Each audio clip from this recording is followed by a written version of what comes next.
I found my missing brother on a forum for the dead. Until it led me to my brother, I never gave much thought to online forums. Ryan had been missing for 2 years.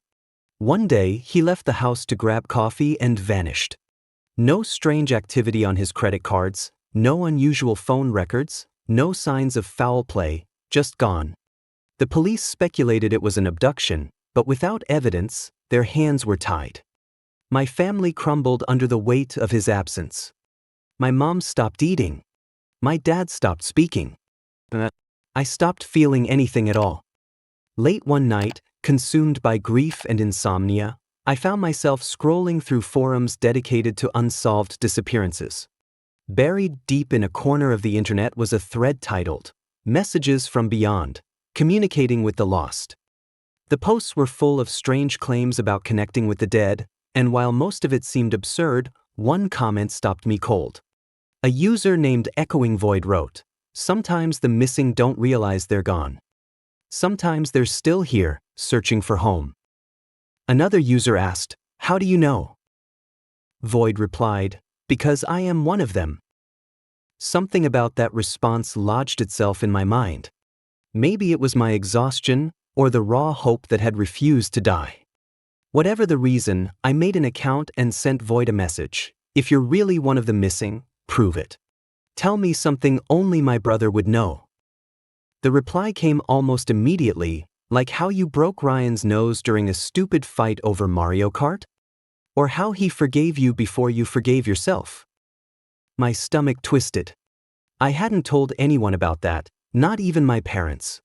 It was a childhood secret, a memory I carried alone. I typed back, trembling, "Who are you?" Void answered, "You already know." From that moment, my nights were consumed by conversations with Void. He described a world unlike anything I'd ever imagined, a broken mirror of our own, empty and shrouded in endless gray. The streets were deserted, the air thick with silence. He didn't know how he'd ended up there, only that he'd woken in that place and couldn't leave. The more we talked, the more he seemed like Ryan. He remembered things no one else could. The nickname he gave our childhood dog, the time he filmed my disastrous middle school dance recital to use as blackmail. It felt like him. But then one night he sent a chilling message. "They're watching me. They don't like me talking to you." I asked who they were, but his replies became cryptic. "The shadows. The ones who keep us here. They don't like noise." That was the last I heard from him for weeks. Then, out of nowhere, a new message appeared in my inbox. "Do you want to see me?" Attached was a link to a live video feed. I hesitated, then clicked. The stream showed a distorted version of the street where Ryan and I had grown up. The houses looked warped, as if viewed through a smudged lens. In the distance, a figure was walking toward the camera. As the figure approached, my breath caught. It was Ryan. But something was wrong. His movements were stiff, unnatural, and his eyes were unnervingly wide. When he smiled at the camera, it wasn't the smile I remembered. It was forced, alien. He raised a hand in a slow wave, then typed in the live chat, "It's me. I told you I was here." I was frozen, heart pounding. Suddenly, the camera began to shake. Behind Ryan, the shadows rippled and stretched, forming jagged figures that towered over him. They moved closer, reaching for him with twisted, inhuman limbs. Ryan typed, "They're coming. You have to help me. Find the door." The feed cut out. Desperation drove me to piece together every clue Ryan had given me. He'd mentioned one place repeatedly, an old, abandoned cabin where we used to play as kids. I went there the next day, half expecting to find nothing. But inside the dilapidated structure, beneath a frayed rug, I discovered a trapdoor.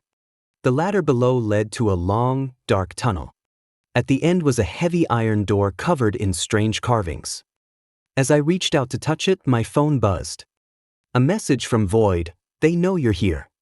Don't let them in." Before I could respond, shadows began to seep through the tunnel walls, slithering toward me like living tar. I shoved the door open and stepped through. What happened next defies explanation.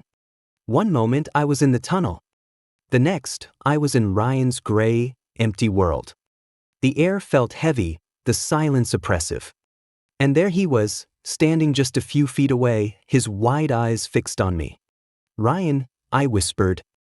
Before he could respond, the shadows surged forward. The last thing I remember is his scream. When I woke up, I was back in my bed, clutching a piece of paper I'd never seen before.